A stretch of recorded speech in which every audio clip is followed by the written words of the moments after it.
There's 7 or 8 numbers that every single month that you have to be looking at. And it doesn't have to be coming from a business analyst or a data scientist, right? These are practical business numbers. They were not focused on managing by the numbers, and their law firms would grow painfully slowly for years and years and years. So when we think about growth, it all starts with leadership. Is the leader in the right place? Or are they doing everything else and leading?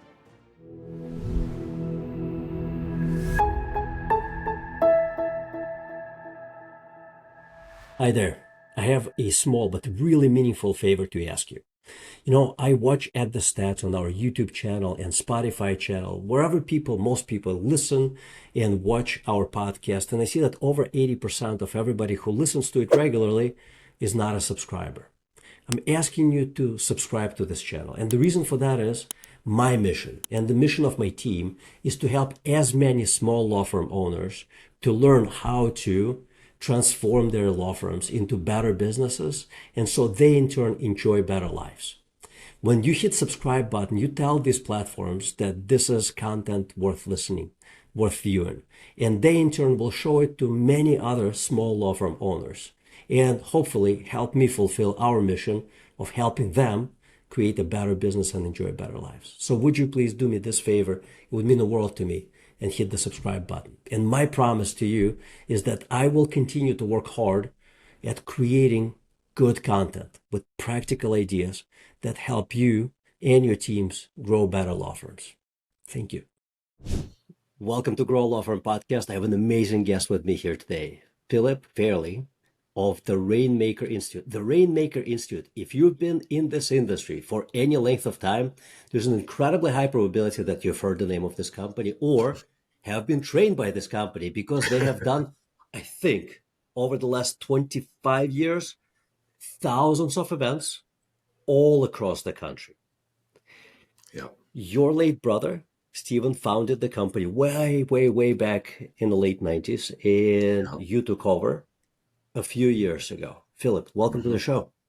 Thank you, Sasha. I really appreciate it. And I'm flattered to hear kind of your introduction, because you're right. Rainmaker, we've been around for 25 years. Yeah. Last year, we tried to calculate how many law firms that we've impacted or interacted, trained, taught, had a service, interacted with us at a higher level. And it was over 23,000.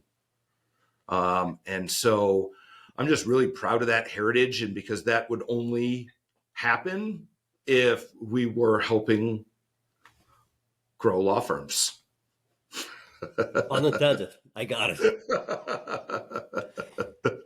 So Philip, I don't think that there is a single other entity that has done what the Rainmaker Institute has done over 2.5 decades.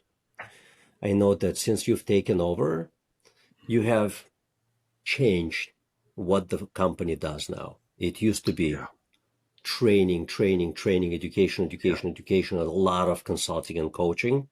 Now, I believe that's still there, but now it is, because of your technical background, it's a lot more of a technology and marketing company with some coaching and training as well, right? Yeah, that's pretty accurate. And that wasn't necessarily done on purpose, Sasha. It was done just for the same reason we've created many other services and started like our intake training and intake university. It was because there was a demand and a need. Because you're in this space, there's a vast amount of people that make a vast amount of promises to attorneys, and light on deliverables, high on sales techniques. And so one of the other things that we uncovered pretty early on is that we can teach people that are willing to learn, that want to learn, that are curious. And there's others that want the results, and they look at that more as like a gym membership, right? We've all seen those. But then at the end of the day, we understood that not just being a business owner is one of the most busiest, stressful, yet rewarding occupations that anyone can have. Attorneys are duly burdened with the amount of time it requires to perform their job. Like, they're not just making a widget, the emotional time, the physical time, all of that work. So what that means is an average attorney I don't know when the last time an average attorney said 40 hours was how much I worked last week, right? An average attorney's normal work schedule is probably 10, 12-hour days, 4 or 5 days a week, sometimes on Saturday. So what we found out is we can teach how to execute the strategies, the reasons why you should do these things. But at the end of the day, the attorneys were really excited about it. And then they would go home and do like 5% of it. And the whole concept that we came up with is kind of done for you. It's not our concept. It's been a concept for hundreds of years, ever since there's been different levels of business, but done for you. So what that means is not only do we teach and educate the attorneys, but then if they have these specific needs, we can actually offer that service and produce the deliverables, whether that's on the marketing side. One of the things that we do that's so different from everyone else is on the intake and lead conversion side, right? And that was really because when we were generating leads for our clients, they would come back and say, "You've never heard this, Sasha. All the leads suck that you just gave me. They're terrible. Oh my gosh. You guys don't even know what you're doing." And then you start pulling the covers back a little bit and you're like, okay, so let's say you had 43 leads this past month. Okay, what did you do with those leads? Well, they called us or they left a form and we emailed them back, or we left them a voicemail, or we called them once. Well, hopefully they were ready to buy and willing to buy right at that one point in time that you spoke with them, but they would never manage and nurture and take care of their leads. There was zero follow-up. It was like, we're an attorney. We're here. We're ethical. We don't sell. If you want our services, you know where we are. There's too many options out there available. So when our clients would come back and say, we're working with this other vendor and their leads are terrible, or Google doesn't work for us, or whatever it may be, we understood that the attorneys didn't have any follow-up or intake process in place to nurture them. So we went out and created the entire process done for you, and we automate it. And then we tell them why they should be doing it, and we manage it and we maintain it for them. And then we help them run their numbers every month with the data that we get out of it. But the point being is that attorneys are so busy, business is so busy, you can fill your calendar with a lot of useful work or hard work and not the smartest work. But at the end of the day, you have certain things that you do better than anyone else. You have certain things that you do that are the most valuable time, right? The biggest ROI, the biggest revenue generator, whatever that may be. And everything else as a business owner, you should look about how you can either hire for it or outsource it. So you can hyper focus on the things that you do best, because that's where your revenue comes from. And so these clients, we would teach them, here's the steps for intake. Here's the 7 steps for every intake for a contingency. And then this is for a fee-based firm. And this is how you do it. This is the touch points. That's how you follow. They'll be like, this is fantastic. This is exactly what I need. And they're like, we're going to go home and do this. Now you gave me the blueprint. And then we'd follow up with them 3 months later. And they're like, yeah, They don't. well, we really want that. Yeah. So you built it for them. I gotta ask you a crazy question that I've never asked anyone before, but you are in Arizona, and as of recently, Arizona allows non-lawyers to own and operate law firms. Have you ever thought about buying a law firm? Well, I'm going to mention something here, Sasha, that depending upon how many people listen to this podcast may be interested. I may get emails. I may not get emails because, like you mentioned, if you're in the legal space for the last 10 or 15 years, you've come across Rainmaker in one way or the other. But I have to tell you, I've got plans for 2024, of which last year we bought a video company. This year we're doing something that I'm not ready to reveal. Next year,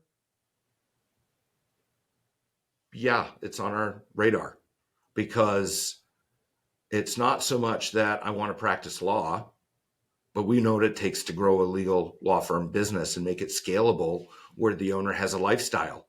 There's so many law firms that are struggling, and they're making good money, but they have no life. They have no family life.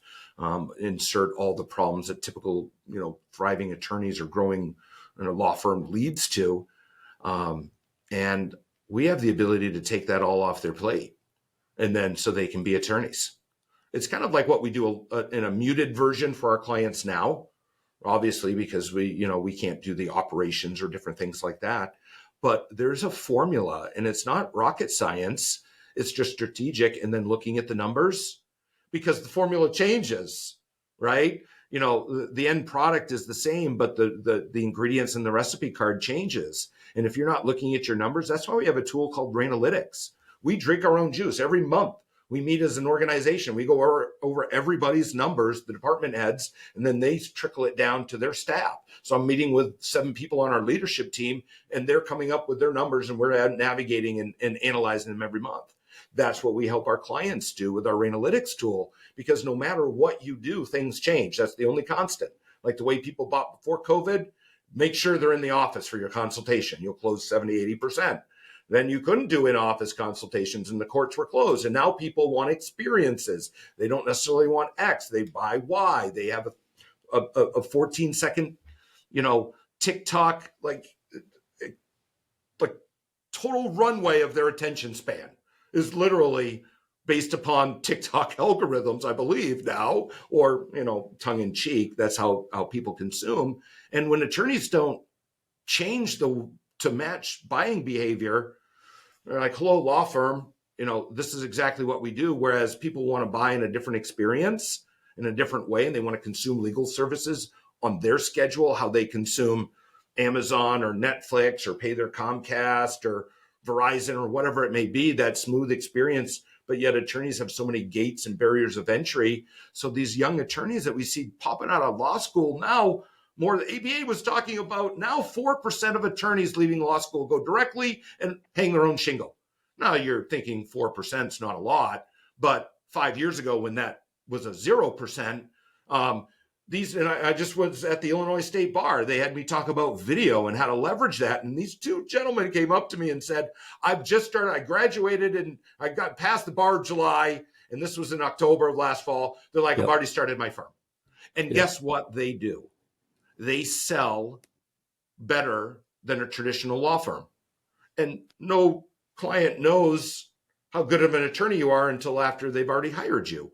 So if you don't meet these clients where they are, and that's why long answer to your short question of being in Arizona, because that's why I think that we're uniquely positioned for this, because it's affected every other industry, Sasha. Look at the hearing aid industry. Look at the eyewear glasses. Look what's happening right now in HVAC. There's no more independence. Everything is getting rolled up. It's changed the funeral industry. Yeah. There's like 5 funeral companies, but they're all the same name. Do you know what's happening with veterinary clinics right now? Yeah. Sasha, why not law firms? It will happen. Why not law firms? I talk about that a lot. Yeah. There's 32. There's this gentleman named Chris Levinson. He's in Southern California. I know him really well. He's like he's been in the legal space for a long time, worked for other firms, not an attorney. He's got his ear on the pulse really closely. California has 32 private equity firms that are lining up to invest and buy law firms. And it's not even through California. And it's coming to California because there's a muted version in Utah, right? You can do a version of non-legal ownership in Utah. You can do that completely in Arizona. California is the next, and there's 32 venture capitalist funds that have already been cobbled together when this opens up to go to market and buy law firms. So let's play through this scenario. Let's imagine that you and I decide to partner up, and tomorrow we're buying a law firm in Arizona. Yep. And this law firm is very typical. 3 attorneys. Maybe $1 million, $1.2 million in gross revenue. They do estate planning. And you and I are business guys. We're not lawyers. We're not going to practice law. In fact, we want to be somewhat hands-off, hands-on business owner operators. We're definitely not going into operations of the legal service, but we may be overseeing marketing and intake and HR and other things. What are the top 3, 4, 5 things you and I are going to work on to make sure that this law firm within 5 years goes from 1.1, 1.2 million to 5, 7, 10 million? Such a smart question, because honestly, this can relate to the law firm owner that's obviously not looking to sell, but what should you be looking at, right? So first off, estate planning would be my second law firm. In all full honesty, first one. Because we're just talking to attorneys here, not the regular people, the attorneys in the world, right? Because there's 2 types of people, I say. There's normal people and attorneys. I would do family law. Okay. Because you get a client, repeat client, and honestly, you don't even have to get great results to get reviews and repeat business and referrals. Unlike with criminal defense and some other areas, and I'd say that crass, but I don't, because that type of space, half the people get divorced. The marriage rate is actually going up now post-COVID. Half the people get divorced, and they know everybody pretty much loses. And there's way more business than there is family attorneys that do it right. Bunch of solos. So here's the areas that we would add the most value to, are the areas that a typical law firm like you described struggles with the most.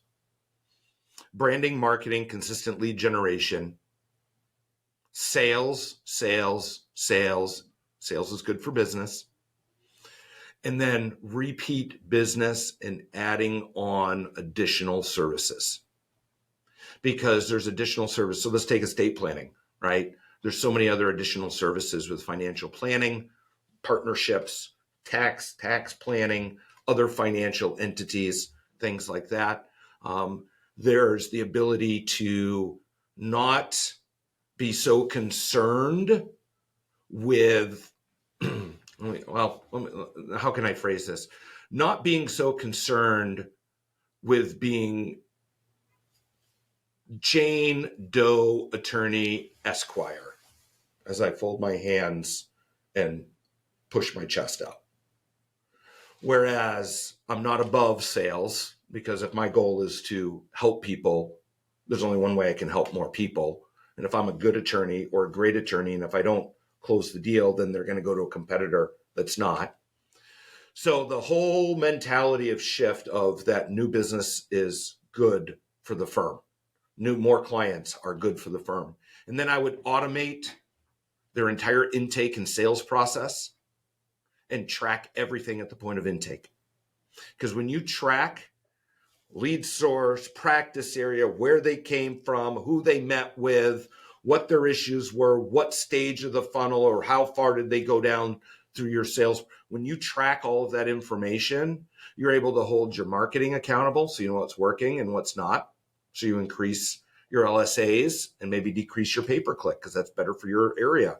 Maybe you do more video ads or more social or less of that. Maybe you need to replace your intake staff because they're only setting appointments at a 70% rate. They should be at 85 to 90% of all qualified leads should have an appointment in a fee-based firm. This is how the numbers should be. When you start tracking at intake, you run your business with numbers. So I can tell you the areas that a typical law firm struggles with, Sasha, but each one is going to have its own unique challenges. If you're starting it or if you're buying it from someone else. There's only one way to truly scale and grow your business is every single month, look at the right data. Not too much, not too little, not impressions, not this, not that. But there's 7 or 8 numbers that every single month that you have to be looking at. And it doesn't have to be coming from a business analyst or a data scientist, right? These are practical business numbers, like how many leads per lead source that I'm paying for. And for every lead source, how many of those are qualified? Of the qualified, how many set an appointments, or if I'm fee-based, a contingency, how many of those hired on intake or the second or the third meeting? How many showed for the consultation? How many hired at the consultation, then how many hired later? So now you know if your nurturing's working. Because most attorneys think if they leave my consult, they're a bad client. They're just not good. No, man, some of them are. Some of you don't want because they literally are broke and do live in a van down by the river. I'm dating myself for another Chicago favorite of mine. Chris Farley, right? Similar name, way funnier. But you have to understand that not everybody's ready to buy right now or make that decision. You have to do nurturing. So the things that we would add to it is create a sales mentality, because that way we can help most people, more and more people. Have a marketing system that's transparent, because that will change. Google will work next, YouTube, then Meta, then organic, then this. I don't know. Sasha, I can't tell you what that's going to look like in 6 months, but I can future-proof this firm by watching the numbers every single month, right? and then making sure that all the nurturing of these leads are in place. That would allow the attorney to be an attorney, because most attorneys are pretty good at the consult. They just need more people to show up sitting kneecap to kneecap across from them. I'd make sure that happens. And then the ones that left, the think about it's, the ones that are on the fence, that's when the nurturing, automated nurturing, and turning their intake into people that call back, doing twice as many outbound calls as taking inbound calls, because it's a sales role. And then getting them to hire after they left the consult, because that's frosting. That's your profit. That's your revenue. The ones that you thought were bad that would go hire your competitor, that's what nurturing does. Running your business with numbers, sales mentality, managing and nurturing the heck out of every single lead. Because so many attorneys come to us and say, we need more leads. We need more, right? Sasha, how many times you heard that? We need more leads. We need more leads. You're like, okay. Now, a lot of law firms do need more leads, right? But my question is, what are you doing with the leads you already get? That's the money. That's the frosting. Good right? insight, Philip. Let me use myself as an example. As a client who hires attorneys from time to time, to illustrate what you just said. I'm in my mid-40s. Less than a decade ago, I got divorced. I looked for a lawyer, a law firm that would help me do the divorce. Spoke to 3, hired 1. She was a solo. Guess what happened since I got divorced? I got remarried. When I reached out to her to ask her, hey, can you do our prenup? She never responded. I reached out because I wanted to talk to someone who already did business, but she didn't respond. So I was like, if she's not responding, I'm just going to run a quick social experiment. I'm going to reach out to 5 family law firms in my area here in Chicago and see how quickly they respond. Out of 5, 2 never responded. 1 sent me an email saying, call us back, we'll schedule an appointment. 2 responded. 1 did the first consult, had no idea what the competitors charged for that type of work. So her retainer was more than double of her nearest competitor. But she was really good on the consult. She just couldn't close the deal because I asked her, why is the retainer this much? Whereas your competitor, who's been in business for just as long, and this is a templatized type of work, he charges this much for a retainer. And what I couldn't wrap my mind around was, listen, once I give you the retainer, I'm not going to walk away. If it takes more hours, I'm going to pay for the effing hours. Like, I'm not walking away from that retainer. Couldn't close the deal. So I went with that again. 1 out of 5. It was an interesting experience. Guess what? Your point about expanding services. I would do it slightly differently. I would buy an estate planning law firm while owning a family law firm so as to not confuse consumers about what it is that we do. I just had a baby and I have 2 other kids. What do you think I'm looking for right now? Yep. Well, I just added more life insurance, and now I'm looking to create an estate plan. Mm-hmm. The lady who did my divorce nearly a decade ago, she's nowhere to be found. And she just lost so much business. Tremendous amount. I was telling you when I moved down here from Chicago to Arizona, I had 2 tech firms. Heavily, about 40-50% of my clients were law firms in the legal space. One was cybersecurity and managed services. The other was voice over IP. I had negotiated the sellout, had everything, all the numbers, right? You being a business owner, that's not something you're going to leave to someone else. Had everything. We just needed a stamp of approval and file the paperwork, make it official. We needed a business attorney. A lot of business attorneys don't like to deal with partnerships because they deal with disputes. There was no dispute. It's an easy buy-sell agreement, right? 5 attorneys, not 1 returned my call.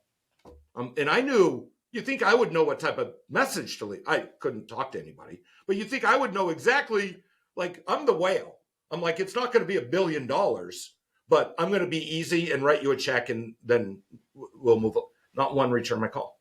Yeah. The law firm I've got a King law firm in North Carolina. They started with us, they had 16 employees. Now they have 162.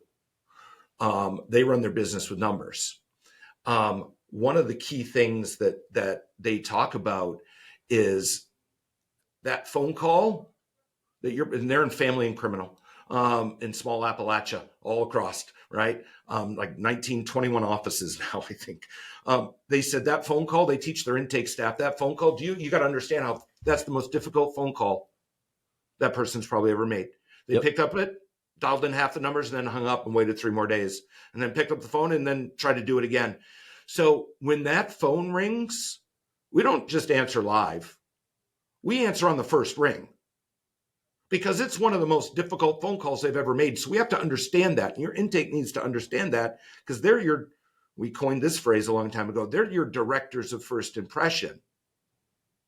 That's your sales team. Directors of first impression. Let that sink in for a second. So now these directors of first impression are answering the phone call on every ring, on the first ring, I mean. And so working with so many law firms, Sasha, we found out that 50% of the time, the law firm that speaks with them first, 50% of the time, they're going to hire the first one they speak with. It vastly increases the percentage when you have a consultation with them. Typically, the first firm that they have a consultation with, unless it goes terribly wrong, they're going to hire. They don't want to shop attorneys. They don't like attorneys. They're intimidated. They think you're going to charge them $1,000 every minute. And so just relate to them, be present, and have urgency. Answer that phone really quick. That's your first, second, third, fourth, fifth priority. And if that doesn't happen, it rolls over to call answer. Because why? That's one of the most difficult phone calls they've ever made in their life. And so when you understand the value of that with intake, what it means, Sasha, there's so many other things as a business owner that have to be included in that recipe to get that result. You just can't say, I'm going to answer the phone on the first ring. Well, let's just go back and we're going to do this now. No, there needs to be some planning. There needs to be some planning in how to nurture and follow up with them. But when you understand the value of intake, I've never seen a marketing campaign double the revenue size of a law firm in 12 to 18 months. Not one. Maybe Chick-fil-A with their cows on the billboards, maybe that did it, but no law firm, right? Never seen 3 marketing campaigns double a law firm in 12 to 18 months. It doesn't happen. I've seen hundreds, thousands probably, of law firms double their revenue in 12 to 18 months by fixing their intake. 100%. But here's the root cause of the problem. If that hypothetical scenario where we're buying this law firm, one of the first things that we have to decide on whether the managing principal who's been managing this law firm is going to stay on as the managing principal. And if they do, how much of their time can we afford them to spend doing legal work? Mm-hmm. If we really want to grow this business, it's probably going to be either perfect 0% or very close to that 0% because we need a CEO, not somebody who is a CEO, also does consults, also drafts contracts, also goes to court. That is not a CEO. So whenever I think about growing, really growing, not 4.3%, which is the average growth rate for professional service companies like law firms, but really growing a law firm, I always think about the guy or gal who is at the helm of the organization has to be at the helm, not doing everything else. And I've talked to hundreds of law firm owners. Overwhelming majority were doing this, and that. And because of that, they were not focused on managing by the numbers. And their law firms would grow painfully slowly for years and years and years. So when we think about growth, it all starts with leadership. Is the leader in the right place? Or are they doing everything else and leading? Right person in the right seats. We always hire, they got to know it, they've got to get it, and they got to want it. If you ever want to interview people and you're wondering, those are the 3 things you need. Do they get this? Do they want this? Do they know this? Right? So with that, that's very interesting because I can't generally say, here's exactly what we would want them to do to be the CEO and not do the legal, because it all depends on what phase that they're in, because there's 4 distinct phases of law firm growth. But if it's 1.1 million, you know about where they are. It's a small law firm. Yeah, typically, right? Because the first phase is a job. They had a job, right? They stopped working, they stopped getting paid. Then you got to practice. You got a couple extra people. You got a couple systems in place, right? Then you've got a business. Then when you get to the business, that's when your roles have to change. When you get to the business stage, you've got to develop that leadership team. A leadership team, someone in charge of each department or sub-department. And they have to be held accountable with metrics. So that's the only way that you can start getting to that CEO. The last phase, we trademarked it, of course, Sasha, so we call it lifestyle law firm. But really, that's the ultimate where people want to go. But that's between the business and the lifestyle law firm, there's certain things that you have to do. So you can't be the CEO if you don't have automation in your firm, because you got to go do the work. You got to go make sure it gets done. If you don't have numbers every month, you can't hold your paralegal or your intake staff accountable. So now you have to micromanage it. If you don't know what the success rate is of the attorneys of time on desk or whatever the KPIs are for their, taking care of a client or a case, depends on your practice area. If you don't have those numbers, you don't have time, because you got to get back into my case or Clio or whatever it is, and then or meet with them, because they, at that point, if you don't have those numbers, they're probably not put it in your practice management either, right? Yep. So when you get to the business, between the business and the lifestyle law firm, you've got to have automation. You have to automate everything that you absolutely can. And if you can't automate this now, so for instance, like your drip nurturing follow-up for people that call your firm that don't set a consultation or don't move the next, if you don't have that automated, it won't get done. And if you don't have it automated right now, make a plan over the next 6 months to build out that automation, that system. Just like with collecting money, just like with getting signatures, just like with handing it off from intake to the sales, or from the sales to the attorney that else is taking it, right? You have to have processes for the entire business. And when you have these processes, they have to be repeatable. Then you start to put somebody in charge of it, and that's an evolutionary.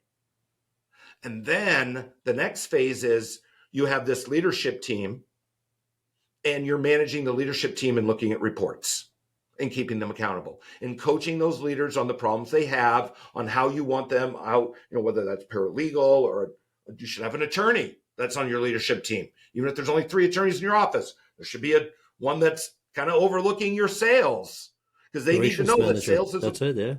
Yeah, right? Mm-hmm. And so now you have each of these things identified that you have somebody in charge of, that you have numbers attached to that. So now you have this weekly or bi-weekly meeting with your leadership team, and you're going over your numbers, you're holding them accountable, right? And then that's how you start raising above the day-to-day and getting out of the weeds. Then it's like, what are you good at? Are you a rainmaker? Do you like closing deals? That's really where a lot of attorneys that get that lifestyle law firm, that's where they end up doing, running the leadership team in the departments, looking at their numbers, and then closing the deals, and then handing the clients off to their staff. Do they not do they want that? Do they don't want that? Are they good at it? That way you can kind of pick and choose and leverage the different things that can give the biggest ROI, that they still enjoy their life. And then everything else gets taken care of. But you have to automate. You have to look at each part of your business as separate. What can I automate? And if I can't automate it now, I'm making a plan to see what I can do in 6 months, because that's going to be like a part-time employee I just added to my company that doesn't 100%. Ever ask for a raise. 100%. The only thing that I would contest in what you said is that I think most law firm owners, managing principals, they don't have the time to build out those processes. So instead of building out processes and then getting the leadership team, get the leadership team, get the right people in the right seats, and have them develop those processes. Have them be responsible for those processes and for the KPIs that follow those processes. It is infinitely easier to do that. And I know, if you're running a $1 million law firm, you're thinking, Sasha, where the F am I going to get all the money to do all the things? Well, when you went to law school, you also probably didn't have $200,000-$300,000, whatever it costs today, probably an obscene amount of money to do undergrad and law school. You didn't have it. And kids today that go to law school, they don't have it. They borrow it. If you need to fund your operation to grow, fund the operation to grow. Leave everybody else in the dust. The stats are outrageous. 33% of all law firms are solos.